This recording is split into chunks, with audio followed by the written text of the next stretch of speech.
About 1850, America and the world experienced an industrial revolution. Until that time, most goods were handmade. Artisans worked for hours or days on a single product. But with the beginning of the Industrial Revolution, hundreds of items were mass produced by machines, which were relatively crude by today's standards. Once mass production began, manufacturing took gigantic leaps forward. Goods were available to hundreds of thousands of people who had formerly been unable to acquire them. The rush from the farms and ranches to the cities began to swivel the population of the nation's great cities, and the United States changed from an agricultural society to an industrial society. With the invention of mechanical devices to manufacture goods, the administrative work required to support this production also grew. Offices quickly sprang up near manufacturing areas over the next 100 years. The administrative employees sometimes outnumbered the manufacturing personnel. A paperwork explosion rocked the nation. Offices were almost buried under tons of paperwork. Government regulations added more and more paperwork to the already burdensome load.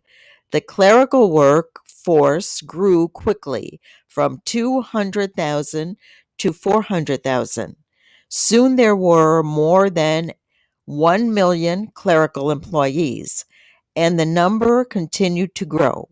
Yet the paperwork continued to expand so fast that the clerks simply could not keep up. A way had to be found to process paperwork rapidly and efficiently. Mechanical data processing became widely accepted in business about 1950. Companies throughout the nation began to install mechanical data processing equipment. Card punch machines, sorters, and printers began to take over the tasks that had formerly been handled manually. After information had been punched on cards, it could be sorted mechanically in a fraction of the time it had taken to do manually. Paragraphs and even complete pages could be printed in the time it formerly took to type one or two sentences. Computers were introduced into business in the next few years, and they were able to perform quickly and efficiently functions that had ordinarily required days to complete. The new industrial revolution had arrived. By 1960, hundreds of banks, manufacturing companies, and other institutions were making use of electronic computers. Banks use computers to process checks. Many organizations use computers to figure their payroll. Companies use computers to handle all aspects of days' computations. Computers seemed to be limited only by the imagination of those using them. However, an unexpected thing happened.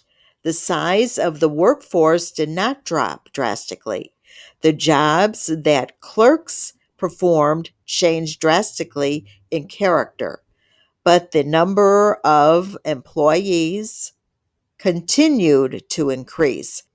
Instead of sorting papers by hand, employees were now operating electronic equipment. Instead of making hundreds of mechanical computations, people were writing instructions that enabled computers to perform the operation. At first, most employees were afraid that the computer would take their jobs away. By 1970, however, it was apparent that because business was now able to process many times more work, employees were released to do other types of more advanced, challenging work. Today, the new industrial revolution touches the lives of nearly everyone. Perhaps it is in the form of a bank statement that is printed automatically. Perhaps it is the paycheck that is processed by computer. It may be a class schedule in a public school or in a college that has been prepared by a computer.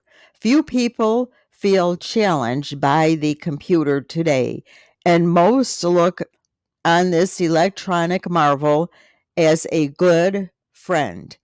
It is difficult to imagine what life would be like today or 5 or 10 years from now without the aid of the computer.